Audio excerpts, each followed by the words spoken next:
কাজ করলে, পুরুষার্থ পালন করলে এই জীবন বদলে ফেলা সম্ভব। আজ আমি আপনাকে বোঝাবো যে এক মুহূর্ত, সময় আর সিদ্ধান্ত কতটা গুরুত্বপূর্ণ হয়। এক মুহূর্তই যথেষ্ট। একটা মুহূর্ত এত শক্তিশালী হতে পারে যে তা আপনার সমগ্র জীবন পাল্টে দিতে পারে। এমন এক সময় ছিল শ্রীরামের কাছে যখন ওনাকে সিদ্ধান্ত নিতে হয় যে উনি নিজের পিতার আদেশ পালন করতে বনবাসে যাবেন নাকি যাবেন না। উনি সেই আদেশ পালন করেছিলেন, তারপর সময় অনুসারে উপযুক্ত সিদ্ধান্ত নিলেন। আর আজ সকলের মনে বসবাস করেন শ্রীরাম। আর অন্যদিকে আছে রাবণ।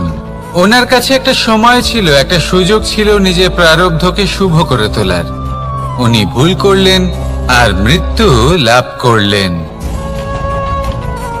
নির্বাচন সবসময় আপনার হাতে, শুধু আপনাকে সময়কে বুঝতে হবে, সেই মুহূর্তকে বুঝতে হবে আর উচিত সিদ্ধান্ত নিতে হবে, ব্যাস। বুঝতে শিখুন এই সময়ের দাবি কি, বুঝতে শিখুন এই সময়ের ইচ্ছে কি, আর উচিত সিদ্ধান্ত নিন। আর আমার সাথে ভালোবেসে বলুন, রাধা রাধা। জ্ঞান এবং অহংকার, এই দুইয়ের মধ্যে সম্পর্ক কোথায়? সম্পর্ক ঠিক সেরকম যেরকম হাত এবং কাঁকনের, যেমন চোখ এবং দৃষ্টির সম্পর্ক। এবার আপনি বলবেন, এ আমি কি বলছি? জ্ঞান এবং অহংকারের এমন সম্পর্ক কি করে হতে পারে? দেখুন, যে ব্যক্তি জ্ঞানী, যার কাছে জ্ঞান রয়েছে এবং তিনি জানেন যে তার কাছে জ্ঞান রয়েছে, তার মধ্যে নিজে থেকেই অহংবোধ জাগ্রত হয়। খুব কম সংখ্যক এমন জ্ঞানী ব্যক্তি আছেন যারা নিজেদের অহংকারের বিষয়ে আঁচ করতে পারেন। প্রকৃত জ্ঞানী হলেন তিনি যিনি নিজের জ্ঞানের সদ্ব্যবহার করে অহংকারকে দূর করেন। উচিত সময় বুঝে যান, নিজের অন্তর যাচাই করে এই বিষয়টা দেখেন যে তার অন্তরে অহংবোধ জাগ্রত হচ্ছে এবং নিজেকে সেখানেই থামিয়ে দেন, যাতে অহংকারের পথে তিনি অগ্রসর না হয়ে যান। এই অহংকার কখন উচিত, কখন অনুচিত, কখন প্রয়োগ করা উচিত, উচিত নয়, কখন বাধা দেওয়া উচিত, এটা শেখা অত্যন্ত প্রয়োজনীয়। আর যদি এটা আপনি শিখতে পারেন, তাহলে আপনি একজন জ্ঞানীও হয়ে উঠবেন এবং সুখীও থাকবেন। তাই মনে রাখবেন, এই জ্ঞান নিয়ে কখনোই অহংকার করবেন না, বরং সবসময় নিজের অহংবোধের বিষয়ে প্রকৃত ধারণা রাখবেন। আসুন আমার সাথে ভালোবেসে বলুন, রাধা রাধা। আমাদের জীবনে 7 ধরনের সুখ আছে, আর সেগুলো লাভ করার জন্য আমরা অত্যন্ত প্রচেষ্টা করি। কিন্তু কোনো প্রচেষ্টা করার পূর্বে তা কিভাবে করব সেটা বোঝা খুব প্রয়োজন, আর সেখানেই আমরা ভুল করে থাকি। যে কাজটা আমাদের পরে করা উচিত সেটাই আমরা আগে করে বসি। আপনাকে স্পষ্ট করে বোঝাই, প্রত্যেক সুখের সাথে 2টি ক্রিয়া জড়িত থাকে। এবার যখন আমরা ধনের কথা বলি, তখনও 2টি ক্রিয়া জুড়ে থাকে। প্রথম ক্রিয়া হলো ধন অর্জন করা, দ্বিতীয় ক্রিয়া হলো ধনের ব্যবহার করা। আর জীবনে ধনের ব্যবহার করার পূর্বে ধন কিভাবে অর্জন করতে হয় তা শেখা অত্যন্ত প্রয়োজনীয়। আমরা মন্দিরে যাই, ভগবানের আরাধনা করি, তার জন্য পুজো করি, ওনাকে প্রসন্ন করতে চাই, কিন্তু তার আগে ভগবানের ওপর আস্থা রাখা প্রয়োজনীয়। যদি আপনার অটল বিশ্বাস থাকে, তবেই আপনি প্রকৃত ভক্ত হয়ে উঠতে পারবেন। এবার যদি আপনি বক্তা হয়ে থাকেন, শ্রেষ্ঠ বক্তা হতে চান, এই সংসারের সামনে নিজের বক্তব্য রাখতে চান, তাহলে কথা বলার পূর্বে কথা শুনতে শিখুন। তবেই আপনি একজন শ্রেষ্ঠ বক্তা হয়ে উঠতে পারবেন। জীবনে সম্পর্ক স্থাপন করার আগে সম্পর্ক বজায় রাখতে শিখুন, তবেই আপনি একজন প্রকৃত সাথী হয়ে উঠবেন। জীবনে পরাজয় মানার পূর্বে বিজয়ী হওয়ার চেষ্টা কিভাবে করতে হয় সেটা শিখুন, তবেই আপনি একজন নিপুণ ব্যক্তি হয়ে উঠবেন। অন্তিম এবং সবথেকে গুরুত্বপূর্ণ কথা, জীবনে ভালোবাসা লাভ করার পূর্বে ভালোবাসা প্রদান করতে শিখুন, তবেই আপনি একজন প্রকৃত প্রেমী হয়ে উঠবেন। আসুন আমার সাথে ভালোবেসে বলুন, রাধা রাধা। এই সংসারের সবথেকে বড় যুদ্ধ কোনটা? দেব-অসুরের যুদ্ধ যা অনেক বছর ধরে চলেছিল, নাকি রাম রাবণের যুদ্ধ, নাকি মহাভারত? না, সংসারের সবথেকে বড় যুদ্ধ হলো সেইটা যা নিজের সাথে লড়া হয়, নিজের মনের সাথে লড়া হয়, নিজের অন্তরের সাথে লড়া হয়।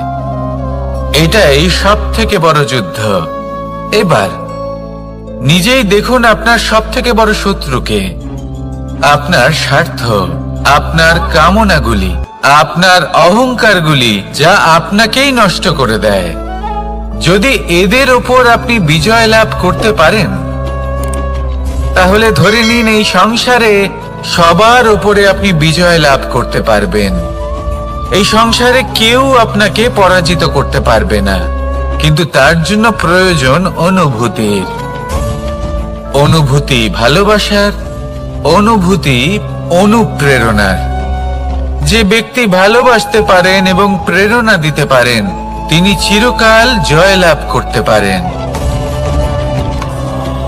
নিজের কাছে ভালোবাসার এক অস্ত্র রাখুন আর প্রেরণার এক ঢাল। জীবনে কেউ আপনাকে পরাজিত করতে পারবে না। আসুন আর আমার সাথে ভালোবেসে বলুন, রাধা রাধা। সৌন্দর্য। মানুষ নিজের সৌন্দর্যের বিষয়ে কতটা ভাবে, চায় যে সে সব থেকে বেশি রূপবান হবে, সব থেকে বেশি সুন্দর হবে। কিন্তু সৌন্দর্যের পরিভাষা কি তা কি সে জানে? কোনো মাকে জিজ্ঞেস করুন, ওনার জন্য সৌন্দর্যের পরিভাষা ওনার সন্তান। কোনো ভক্তকে জিজ্ঞেস করুন, ওনার জন্য সৌন্দর্যের পরিভাষা ওনার ভগবান। শ্রীরামকে জিজ্ঞেস করুন, ওনার জন্য সৌন্দর্যের পরিভাষা হলো হনুমান। ভাঙা হানু, ফুলে যাওয়া মুখ, দেখতে গেলে উনি বানর, লম্বা লেজ, এত নিরীহ যে ওনাকে অমূল্য মালা দিলে সেটা ছিঁড়ে তার ভেতরে শ্রীরামকে খুঁজছিলেন। কিন্তু ওনার ভাবনা কত সুন্দর। উনি এটা বিশ্বাস করেন যে সংসারের যতই মূল্যবান জিনিস দিয়ে এই মালা তৈরি করা হোক না কেন, যদি এর মধ্যে শ্রীরাম না থাকেন, তাহলে এর মধ্যে কোনো অর্থ নেই। সৌন্দর্য রূপে নয়, ভাবনায় নিহিত থাকে। যদি আপনি সৌন্দর্য প্রাপ্ত করতে চান, তাহলে তা কর্মে নিয়ে আসুন, ভাবনায় এবং বিচারে নিয়ে আসুন। এই সৌন্দর্য আপনার সাথেই থাকবে। যদি আপনি সৌন্দর্যকে রূপের মধ্যে খোঁজেন, তাহলে কিছুক্ষণের জন্য পাবেন। সেই সৌন্দর্য সময়ের সাথে হারিয়ে যাবে। সৌন্দর্য যদি পেতে চান, খুঁজতেই চান, তাহলে হৃদয় খুঁজুন, কর্মে খুঁজুন। মন প্রসন্ন হয়ে বলবে, রাধা রাধা। এই সংসারে মানুষ জন্মগ্রহণ করেন, বড় হতে থাকেন, পুরুষার্থ লাভ করেন, অর্জন করেন। অর্জন করা আসলে কি? বেশিরভাগ মানুষ বলেন অর্জন করা অর্থাৎ ধন সম্পত্তি অর্জন করা। আর কি অর্জন করা যায়? আর কি লাভ করা যায়? আসল প্রশ্ন হলো এটাই যে কি এমন আছে যা বাস্তব রূপে অর্জন করার যোগ্য। তা হলো ব্যবহার, জ্ঞান এবং সন্তোষ। কেন? কারণ আপনি যখন এই সংসার ছেড়ে চলে যাবেন, তখন আপনার ধন সম্পত্তি আপনাকে বিদায় জানাতে আসবে না। আপনাকে বিদায় জানাতে আসবে আপনার আপনজন, যাদের সাথে আপনার সুসম্পর্ক ছিল। সমগ্র সংসারে সহস্র মানুষ ধন অর্জন করে থাকেন। শ্রেষ্ঠ মানুষ হলেন তিনি, যিনি ব্যবহার, জ্ঞান এবং সন্তোষ অর্জন করে থাকেন, একে সকলের মধ্যে বিতরণ করেন। তাই এটাই করুন, আর আমার সাথে ভালোবেসে বলুন, রাধা রাধা। সেই কখন থেকে এই পুস্তকটিকে দেখছি, কিন্তু এর থেকে আমি কোনো জ্ঞান লাভ করতেই পারছি না। এবার আপনি বলবেন যে আজ কেমন বিচিত্র কথা বলছি আমি। যদি এই পুস্তক থেকে আমাকে জ্ঞান লাভ করতে হয়, তাহলে শুধুই তাকিয়ে থাকলে হবে না। আমাকে এই পুস্তককে খুলতে হবে, পড়তে হবে, তাকে বুঝতে হবে, তবেই তো জ্ঞান প্রাপ্তি হবে। বড়ই সহজ একটা ব্যাপার, কিন্তু একে যাপন করা অত্যন্ত কঠিন, তাই না? আপনি নিজেকেই দেখে নিন। আপনার কাছে অনেক জ্ঞান রয়েছে। সহজ থেকে সহজতর জ্ঞানের কথা যদি বলি, আপনি এটুকু তো জানেন যে সত্যি কথা বলা ভালো কাজ, দান করা হলো পুণ্যের কাজ। আপনি জানেন যে পরিশ্রম করলে সাফল্য আসবে। এই জ্ঞান তো আমাদের কাছে রয়েছে, এমন অনেক জ্ঞান আমাদের কাছে রয়েছে, কিন্তু আলস্যের কারণে, অবহেলা করে আমরা শুধু এই জ্ঞান প্রয়োগ করতে পারি না, এই জ্ঞান যাপন করতে পারি না, একে আচরণে প্রয়োগ করতে পারি না, সেই জন্য দুঃখী হয়ে যাই। তাই আপনার কাছে যা যা জ্ঞান আছে, যা যা জ্ঞান আপনি লাভ করেছেন, সেই জ্ঞান যাপন করা শুরু করুন, জীবনে প্রয়োগ করতে শুরু করুন। এই মন প্রত্যেকটি মুহূর্তে প্রসন্ন থাকবে, আর লক্ষ্য প্রাপ্ত করে এই মন বলবে, রাধা রাধা। একটা জলের ফোঁটাকে ফোঁটা নামে সম্বোধন করা হয়। অনেক ফোঁটা একত্রিত হলে সাগরের রূপ ধারণ করে। শুধু একটা পাতাকে পাতা বলা হয়, অন্য অনেক পাতার সাথে একত্রিত হলে তা গ্রন্থের রূপ ধারণ করে। একটা মাত্র সুতো অন্য সুতোর সাথে মিলিত হলে বস্ত্রের রূপ ধারণ করে। অনেক সংখ্যক ইট একত্রিত হলে মহলের রূপ ধারণ করে। সৈন্যরা একত্রিত হলে সৈন্যদল তৈরি হতে পারে। এটা হলো শক্তি সংগঠনের, এটাই হলো শক্তি একতার।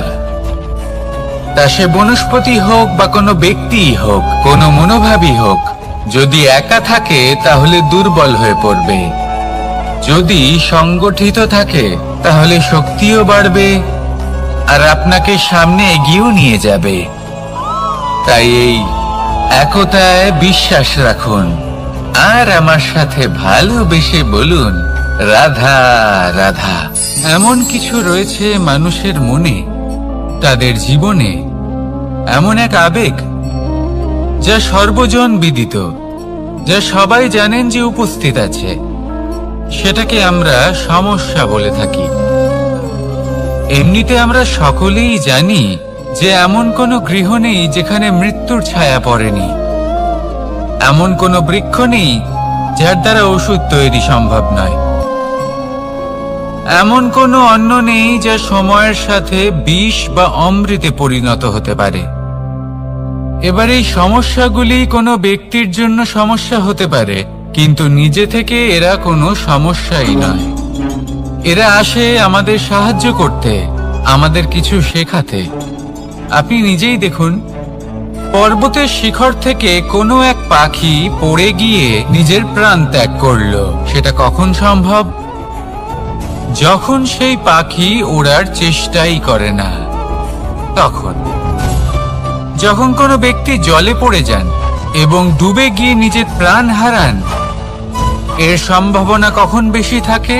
যখন সেই ব্যক্তি সাঁতার কাটার চেষ্টাই করেন না। তখন এই সমস্যা প্রত্যেকের জীবনে থাকবেই, কিন্তু এটা মনে রাখা প্রয়োজনীয় যে কোনো সমস্যা পরিস্থিতির কারণে সমস্যা হয়ে ওঠে না। এই পরিস্থিতি যখন আমাদের সামনে আসে, আমাদের তা কঠিন মনে হয়। আমরা নতমস্তক হয়ে পড়ি, ভয়ভীত হয়ে পড়ি, তার সম্মুখীন হতে পারি না। তখন তা সমস্যার রূপ নেয়। দৃঢ় হয়ে দাঁড়িয়ে থাকুন সাহসের সাথে, এই পরিস্থিতিগুলির সম্মুখীন হন।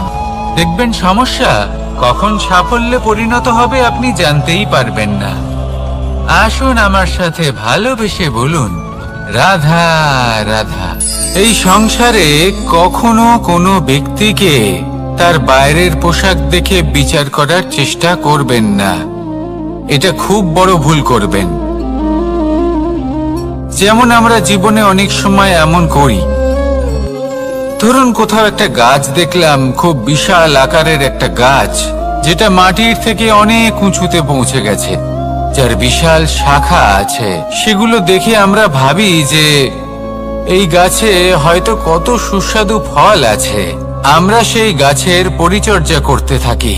আবার অন্যদিকে হলো একটি তৃণ, যেটা মাটি থেকে কিছুটা উঁচুতে পৌঁছেছে, কিন্তু সেই তৃণর নিচে, মাটির নিচে অত্যন্ত সুস্বাদু ফল বা সবজি জন্ম নেয়, যা আমাদের স্বাস্থ্যের পক্ষে অত্যন্ত উপকারী। সেই জন্য কখনো আবরণ দেখে কাউকে বিচার করতে চেষ্টা করবেন না। তার বদলে এটা বোঝার চেষ্টা করুন যে আপনার সামনে যে ব্যক্তি আছে বা বস্তু আছে, তার বিশেষত্ব কি।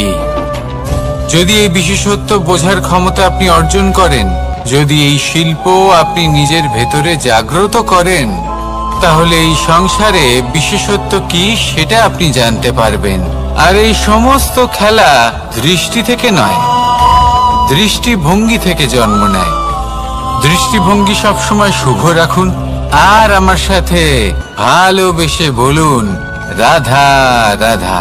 যখন মানুষের মৃত্যু হয় তখন কি হয়? অনেক সংখ্যক মানুষ শোক পালন করতে চলে আসেন। যে ব্যক্তি মৃত্যু লাভ করেছেন তার অনেক বস্তু থাকে যেগুলো তার প্রিয়, যেগুলো তিনি ব্যবহার করেছেন। তার শয্যা, তার বস্ত্র, তার আভূষণ সবকিছু তার থেকে বিচ্ছিন্ন করা হয় এবং খালি হাতে তাকে শ্মশানের উদ্দেশ্যে রওনা করা হয়। আমি আপনাকে এই প্রশ্ন করতে চাই, আপনি এই সংসারে কি অর্জন করেছেন? ধন সম্পত্তি, বস্ত্র, আভূষণ, এই সব কিছু যে আপনি অর্জন করেছেন, আপনার মৃত্যুর পরে তা আপনার থেকে দূর হয়ে যাবে। এর উত্তর হলো একটাই, আপনার কর্ম। শুধু সেটাই আছে যে একান্ত আপনার, আর শুধু সেটাই এই সংসার থেকে চলে যাওয়ার পরেও সংসারেই জীবিত থাকবে। যদি আপনি দুষ্কর্ম করেন, তাহলে এই সংসার আপনাকে একটি অনুচিত উদাহরণ হিসেবে মনে রাখবে যে এই ব্যক্তি খুব পাপী ছিল, অনুচিত কর্ম করতেন। যে পথে তিনি চলেছেন সেই পথে কারোর চলা উচিত নয়। সেখানেই যদি আপনি সৎকর্ম করেন, তাহলে সংসার চিরকাল এটাই বলবে যে খুব ভালো মানুষ ছিলেন, সবাইকে ভালোবাসতেন, সবাইকে সাহায্য করতেন, আমার খুব প্রিয় মানুষ ছিলেন। এটাই হলো শ্রেষ্ঠ কর্ম। সেই জন্য জীবনে শুধুমাত্র ধন সম্পত্তি, আভূষণ এই সব অর্জন করতে গিয়ে নিজের মনোনিবেশ করবেন না। শ্রেষ্ঠ কর্ম করুন। সংসার থেকে চলে যাওয়ার পরেও এই কর্মই এই সংসারে আপনাকে জীবিত রাখবে। আসুন আমার সাথে ভালোবেসে বলুন, রাধা রাধা। আমরা সবাই সূর্যকে সম্মান করি, ওনাকে শ্রদ্ধা করি, ওনাকে পুজো করি। এই সূর্য আমাদের শক্তি প্রদান করেন, প্রকাশ প্রদান করেন। কখনো কখনো উষ্ণতা এতটাই বাড়িয়ে তোলেন, এতটাই তপ্ত করে তোলেন, আমাদের একথা মনে হয় যে আমাদের এই শরীর জ্বলে যাচ্ছে। তখনও আমরা বিরোধিতা করি না, তাকে কটু কথা শোনাই না। আমরা সসম্মানে তা গ্রহণ করি। কেন কেন করি? কারণ আমরা জানি যে সন্ধেবেলা যখন সূর্যাস্ত হবে তখন শুধুমাত্র অন্ধকার বাকি থাকবে। ঠিক কিছুটা এরকমই হয় আমাদের মাতা পিতাও, যিনি আমাদের জন্ম দেন, আমাদের ভরণ পোষণ করেন, আমাদের বড় করেন, আমাদের প্রেম প্রদান করেন। কখনো কখনো তাদের মুখ থেকে কটু কথা নিঃসৃত হয়, আমাদের দুঃখ হয়, কিন্তু তখন আমাদের এটা বোঝা উচিত এগুলি নিঃসৃত হচ্ছে আমাদেরই মঙ্গলের জন্য। যেমন সূর্যদেব, উনিও উত্তাপ দিয়ে থাকেন আমাদেরই মঙ্গলের জন্য, যাতে ফসল পাকতে পারে, যাতে জল বাষ্প হয়ে মেঘ হতে পারে, বৃষ্টি হতে পারে, আর এই সংসারে নিরন্তর জলের প্রবাহ থাকে। আমাদের মাতা পিতা, তাদের কঠোর আচরণ, তাদের কঠোর অনুশাসনের পেছনে লুকিয়ে থাকে ওনাদের ভালোবাসা। আমাদের তা বুঝতে হবে, সসম্মানে ওনাদের গ্রহণ করতে হবে। কারণ ঠিক সূর্যাস্তের পরে যেমন চতুর্দিক অন্ধকারচ্ছন্ন হয়ে যায়, তেমনি আমাদের জীবন থেকে যখন আমাদের মাতা পিতা চলে যায় তখন আমাদের জীবনেও শুধু এবং শুধুমাত্র অন্ধকারই ছেয়ে থাকে। সেই জন্য নিজের মাতা পিতাকে সম্মান করুন, ওনাদের ভালোবাসা প্রদান করুন।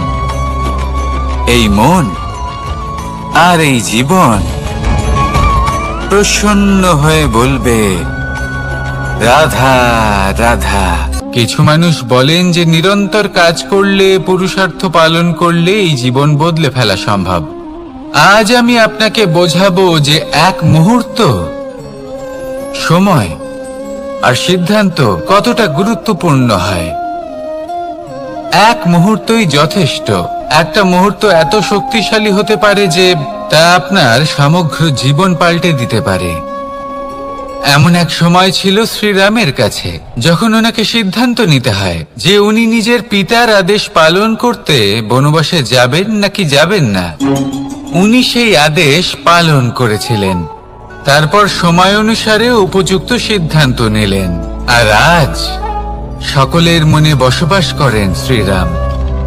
আর অন্যদিকে আছে রাবণ। ওনার কাছে একটা সময় ছিল, একটা সুযোগ ছিল নিজের প্রারব্ধকে শুভ করে তোলার। উনি ভুল করলেন আর মৃত্যু লাভ করলেন। নির্বাচন সবসময় আপনার হাতে, শুধু আপনাকে সময়কে বুঝতে হবে, সেই মুহূর্তকে বুঝতে হবে আর উচিত সিদ্ধান্ত নিতে হবে, ব্যাস। বুঝতে শিখুন এই সময়ের দাবি কি, বুঝতে শিখুন এই সময়ের ইচ্ছে কি, আর উচিত সিদ্ধান্ত নিন। আর আমার সাথে ভালোবেসে বলুন, রাধা রাধা। জ্ঞান এবং অহংকার, এই দুইয়ের মধ্যে সম্পর্ক কোথায়? সম্পর্ক ঠিক সেরকম যেরকম হাত এবং কাঁকনের, যেমন চোখ এবং দৃষ্টির সম্পর্ক। এবার আপনি বলবেন, আমি কি বলছি? জ্ঞান এবং অহংকারের এমন সম্পর্ক কি করে হতে পারে? দেখুন, যে ব্যক্তি জ্ঞানী, যার কাছে জ্ঞান রয়েছে এবং তিনি জানেন যে তার কাছে জ্ঞান রয়েছে, তার মধ্যে নিজে থেকেই অহংবোধ জাগ্রত হয়। খুব কম সংখ্যক এমন জ্ঞানী ব্যক্তি আছেন যারা নিজেদের অহংকারের বিষয়ে আঁচ করতে পারেন। প্রকৃত জ্ঞানী হলেন তিনি, যিনি নিজের জ্ঞানের সদ্ব্যবহার করে অহংকারকে দূর করেন। উচিত সময় বুঝে যান, নিজের অন্তর যাচাই করে এই বিষয়টা দেখেন যে তার অন্তরে অহংবোধ জাগ্রত হচ্ছে এবং নিজেকে সেখানেই থামিয়ে দেন, যাতে অহংকারের পথে তিনি অগ্রসর না হয়ে যান। এই অহংকার কখন উচিত, কখন অনুচিত, কখন প্রয়োগ করা উচিত, উচিত নয়, কখন বাধা দেওয়া উচিত, এটা শেখা অত্যন্ত প্রয়োজনীয়। আর যদি এটা আপনি শিখতে পারেন, তাহলে আপনি একজন জ্ঞানীও হয়ে উঠবেন এবং সুখীও থাকবেন। তাই মনে রাখবেন, এই জ্ঞান নিয়ে কখনোই অহংকার করবেন না, বরং সবসময় নিজের অহংবোধের বিষয়ে প্রকৃত ধারণা রাখবেন। আসুন আমার সাথে ভালোবেসে বলুন, রাধা রাধা। আমাদের জীবনে 7 ধরনের সুখ আছে, আর সেগুলো লাভ করার জন্য আমরা অত্যন্ত প্রচেষ্টা করি। কিন্তু কোনো প্রচেষ্টা করার পূর্বে তা কিভাবে করব সেটা বোঝা খুব প্রয়োজন, আর সেখানেই আমরা ভুল করে থাকি। যে কাজটা আমাদের পরে করা উচিত সেটাই আমরা আগে করে বসি। আপনাকে স্পষ্ট করে বোঝাই, প্রত্যেক সুখের সাথে 2টি ক্রিয়া জড়িত থাকে। এবার যখন আমরা ধনের কথা বলি তখনও 2টি ক্রিয়া জুড়ে থাকে। প্রথম ক্রিয়া হলো ধন অর্জন করা, দ্বিতীয় ক্রিয়া হলো ধনের ব্যবহার করা। আর জীবনে ধনের ব্যবহার করার পূর্বে ধন কিভাবে অর্জন করতে হয় তা শেখা অত্যন্ত প্রয়োজনীয়। আমরা মন্দিরে যাই, ভগবানের আরাধনা করি, তার জন্য পুজো করি, ওনাকে প্রসন্ন করতে চাই, কিন্তু তার আগে ভগবানের ওপর আস্থা রাখা প্রয়োজনীয়। যদি আপনার অটল বিশ্বাস থাকে তবেই আপনি প্রকৃত ভক্ত হয়ে উঠতে পারবেন। এবার যদি আপনি বক্তা হয়ে থাকেন, শ্রেষ্ঠ বক্তা হতে চান, এই সংসারের সামনে নিজের বক্তব্য রাখতে চান, তাহলে কথা বলার পূর্বে কথা শুনতে শিখুন। তবেই আপনি একজন শ্রেষ্ঠ বক্তা হয়ে উঠতে পারবেন। জীবনে সম্পর্ক স্থাপন করার আগে সম্পর্ক বজায় রাখতে শিখুন, তবেই আপনি একজন প্রকৃত সাথী হয়ে উঠবেন। জীবনে পরাজয় মানার পূর্বে বিজয়ী হওয়ার চেষ্টা কিভাবে করতে হয় সেটা শিখুন, তবেই আপনি একজন নিপুণ ব্যক্তি হয়ে উঠবেন। অন্তিম এবং সবথেকে গুরুত্বপূর্ণ কথা, জীবনে ভালোবাসা লাভ করার পূর্বে ভালোবাসা প্রদান করতে শিখুন, তবেই আপনি একজন প্রকৃত প্রেমী হয়ে উঠবেন। আসুন আমার সাথে ভালোবেসে বলুন, রাধা রাধা। এই সংসারের সবথেকে বড় যুদ্ধ কোনটা? দেবাসুরের যুদ্ধ যা অনেক বছর ধরে চলেছিল, নাকি রাম রাবণের যুদ্ধ, নাকি মহাভারত? না, সংসারের সবথেকে বড় যুদ্ধ হলো সেইটা যা নিজের সাথে লড়া হয়, নিজের মনের সাথে লড়া হয়, নিজের অন্তরের সাথে লড়া হয়। এটাই সবথেকে বড় যুদ্ধ। এবার নিজেই দেখুন আপনার সবথেকে বড় শত্রুকে। আপনার স্বার্থ, আপনার কামনাগুলি, আপনার অহংকারগুলি, যা আপনাকেই নষ্ট করে দেয়। যদি এদের ওপর আপনি বিজয় লাভ করতে পারেন, তাহলে ধরে নিন এই সংসারে সবার ওপরে আপনি বিজয় লাভ করতে পারবেন। এই সংসারে কেউ আপনাকে পরাজিত করতে পারবে না, কিন্তু তার জন্য প্রয়োজন অনুভূতির। অনুভূতি ভালোবাসার, অনুভূতি অনুপ্রেরণার। যে ব্যক্তি ভালোবাসতে পারেন এবং প্রেরণা দিতে পারেন, তিনি চিরকাল জয় লাভ করতে পারেন। নিজের কাছে ভালোবাসার এক অস্ত্র রাখুন আর প্রেরণার এক ঢাল। জীবনে কেউ আপনাকে পরাজিত করতে পারবে না। আসুন আর আমার সাথে ভালোবেসে বলুন, রাধা রাধা। সৌন্দর্য। মানুষ নিজের সৌন্দর্যের বিষয়ে কতটা ভাবে, চায় যে সে সব থেকে বেশি রূপবান হবে, সব থেকে বেশি সুন্দর হবে। কিন্তু সৌন্দর্যের পরিভাষা কি তা কি সে জানে? কোনো মাকে জিজ্ঞেস করুন, ওনার জন্য সৌন্দর্যের পরিভাষা ওনার সন্তান। কোনো ভক্তকে জিজ্ঞেস করুন, ওনার জন্য সৌন্দর্যের পরিভাষা ওনার ভগবান। শ্রীরামকে জিজ্ঞেস করুন, ওনার জন্য সৌন্দর্যের পরিভাষা হলো হনুমান। ভাঙা হানু, ফুলে যাওয়া মুখ, দেখতে গেলে উনি বানর, লম্বা লেজ। এত নিরীহ যে ওনাকে অমূল্য মালা দিলে সেটা ছিঁড়ে তার ভেতরে শ্রীরামকে খুঁজছিলেন। কিন্তু ওনার ভাবনা কত সুন্দর। উনি এটা বিশ্বাস করেন যে সংসারের যতই মূল্যবান জিনিস দিয়ে এই মালা তৈরি করা হোক না কেন, যদি এর মধ্যে শ্রীরাম না থাকেন তাহলে এর মধ্যে কোনো অর্থ নেই। সৌন্দর্য রূপে নয়, ভাবনায় নিহিত থাকে। যদি আপনি সৌন্দর্য প্রাপ্ত করতে চান তাহলে তা কর্মে নিয়ে আসুন, ভাবনায় এবং বিচারে নিয়ে আসুন। এই সৌন্দর্য আপনার সাথেই থাকবে। যদি আপনি সৌন্দর্যকে রূপের মধ্যে খোঁজেন তাহলে কিছুক্ষণের জন্য পাবেন, সেই সৌন্দর্য সময়ের সাথে হারিয়ে যাবে। সৌন্দর্য যদি পেতে চান, খুঁজতেই চান, তাহলে হৃদয় খুঁজুন, কর্মে খুঁজুন। মন প্রসন্ন হয়ে বলবে রাধা রাধা।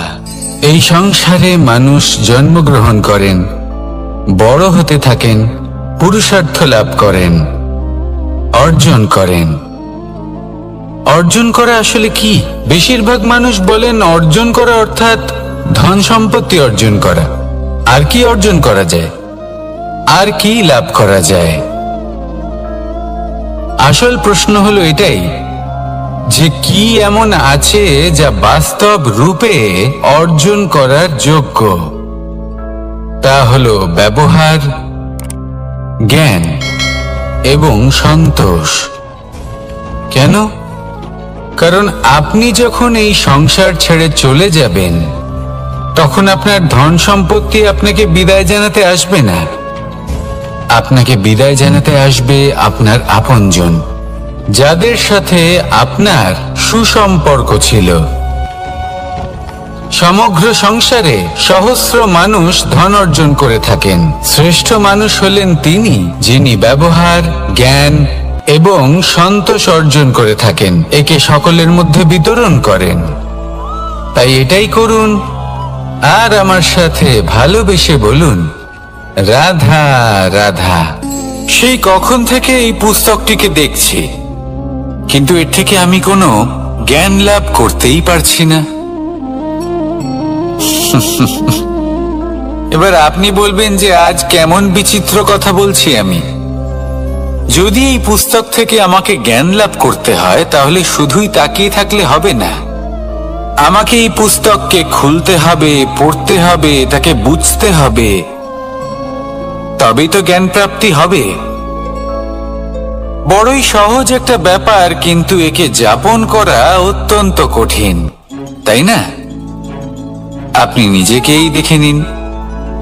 আপনার কাছে অনেক জ্ঞান রয়েছে।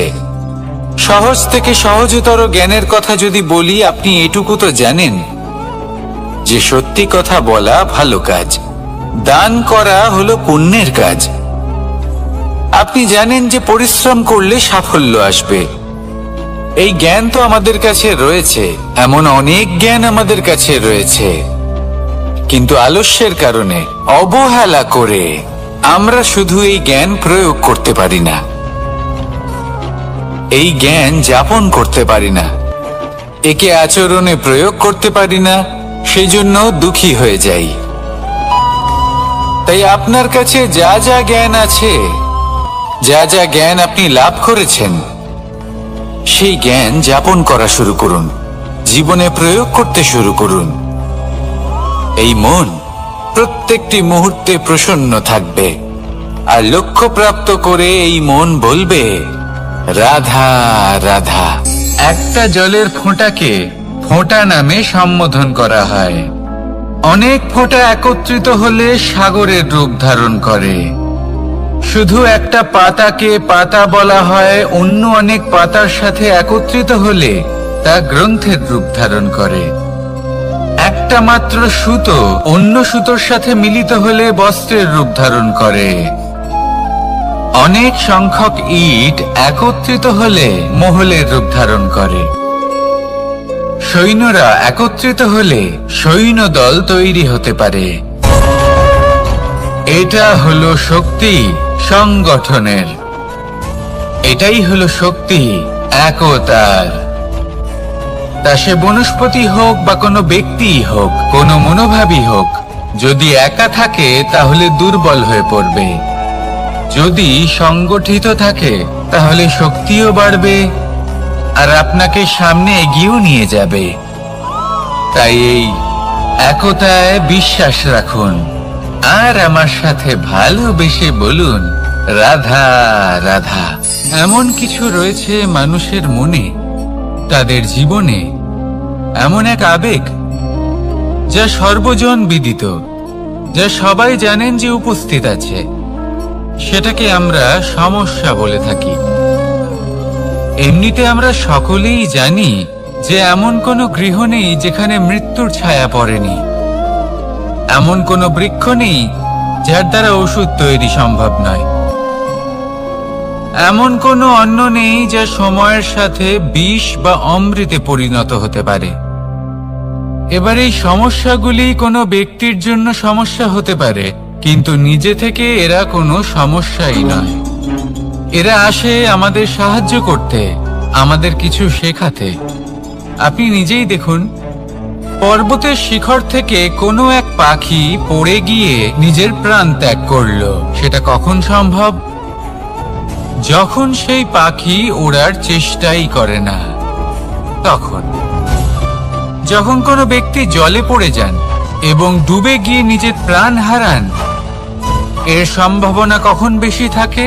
যখন সেই ব্যক্তি সাঁতার কাটার চেষ্টাই করেন না। তখন এই সমস্যা প্রত্যেকের জীবনে থাকবেই, কিন্তু এটা মনে রাখা প্রয়োজনীয় যে কোনো সমস্যা পরিস্থিতির কারণে সমস্যা হয়ে ওঠে না। এই পরিস্থিতি যখন আমাদের সামনে আসে, আমাদের তা কঠিন মনে হয়, আমরা নতমস্তক হয়ে পড়ি, ভয়ভীত হয়ে পড়ি, তার সম্মুখীন হতে পারি না। তখন তা সমস্যার রূপ নেয়। দৃঢ় হয়ে দাঁড়িয়ে থাকুন সাহসের সাথে, এই পরিস্থিতিগুলির সম্মুখীন হন। দেখবেন সমস্যা কখন সাফল্যে পরিণত হবে আপনি জানতেই পারবেন না। আসুন আমার সাথে ভালোবেসে বলুন, রাধা রাধা। এই সংসারে কখনো কোনো ব্যক্তিকে তার বাইরের পোশাক দেখে বিচার করার চেষ্টা করবেন না। এটা খুব বড় ভুল করবেন। যেমন আমরা জীবনে অনেক সময় এমন করি, ধরুন কোথাও একটা গাছ দেখলাম, খুব বিশাল আকারের একটা গাছ, যেটা মাটির থেকে অনেক উঁচুতে পৌঁছে গেছে, যার বিশাল শাখা আছে। সেগুলো দেখে আমরা ভাবি যে এই গাছে হয়তো কত সুস্বাদু ফল আছে। আমরা সেই গাছের পরিচর্যা করতে থাকি। আবার অন্যদিকে হলো একটি তৃণ, যেটা মাটি থেকে কিছুটা উঁচুতে পৌঁছেছে, কিন্তু সেই তৃণর নিচে, মাটির নিচে অত্যন্ত সুস্বাদু ফল বা সবজি জন্ম নেয়, যা আমাদের স্বাস্থ্যের পক্ষে অত্যন্ত উপকারী। সেই জন্য কখনো আবরণ দেখে কাউকে বিচার করতে চেষ্টা করবেন না। তার বদলে এটা বোঝার চেষ্টা করুন যে আপনার সামনে যে ব্যক্তি আছে বা বস্তু আছে, তার বিশেষত্ব কি। যদি এই বিশেষত্ব বোঝার ক্ষমতা আপনি অর্জন করেন, যদি এই শিল্প আপনি নিজের ভেতরে জাগ্রত করেন, তাহলে এই সংসারে বিশেষত্ব কি সেটা আপনি জানতে পারবেন। আর এই সমস্ত খেলা দৃষ্টি থেকে নয়, দৃষ্টিভঙ্গি থেকে জন্ম নেয়। দৃষ্টিভঙ্গি সবসময় শুভ রাখুন আর আমার সাথে ভালোবেসে বলুন, রাধা রাধা। যখন মানুষের মৃত্যু হয় তখন কি হয়? অনেক সংখ্যক মানুষ শোক পালন করতে চলে আসেন। যে ব্যক্তি মৃত্যু লাভ করেছেন তার অনেক বস্তু থাকে যেগুলো তার প্রিয়, যেগুলো তিনি ব্যবহার করেছেন। তার শয্যা, তার বস্ত্র, তার আভূষণ সবকিছু তার থেকে বিচ্ছিন্ন করা হয় এবং খালি হাতে তাকে শ্মশানের উদ্দেশ্যে রওনা করা হয়। আমি আপনাকে এই প্রশ্ন করতে চাই, আপনি এই সংসারে কি অর্জন করেছেন? ধন সম্পত্তি, বস্ত্র, আভূষণ, এই সব কিছু যে আপনি অর্জন করেছেন, আপনার মৃত্যুর পরে তা আপনার থেকে দূর হয়ে যাবে। এর উত্তর হলো একটাই, আপনার কর্ম। শুধু সেটাই আছে যে একান্ত আপনার, আর শুধু সেটাই এই সংসার থেকে চলে যাওয়ার পরেও সংসারেই জীবিত থাকবে। যদি আপনি দুষ্কর্ম করেন তাহলে এই সংসার আপনাকে একটি অনুচিত উদাহরণ হিসেবে মনে রাখবে যে এই ব্যক্তি খুব পাপী ছিল, অনুচিত কর্ম করতেন। যে পথে তিনি চলেছেন সেই পথে কারোর চলা উচিত নয়। সেখানেই যদি আপনি সৎকর্ম করেন তাহলে সংসার চিরকাল এটাই বলবে যে খুব ভালো মানুষ ছিলেন, সবাইকে ভালোবাসতেন, সবাইকে সাহায্য করতেন, আমার খুব প্রিয় মানুষ ছিলেন। এটাই হলো শ্রেষ্ঠ কর্ম। সেই জন্য জীবনে শুধুমাত্র ধন সম্পত্তি আভূষণ এই সব অর্জন করতে গিয়ে নিজের মনোনিবেশ করবেন না। শ্রেষ্ঠ কর্ম করুন। সংসার থেকে চলে যাওয়ার পরেও এই কর্মই এই সংসারে আপনাকে জীবিত রাখবে। আসুন আমার সাথে ভালোবেসে বলুন, রাধা রাধা।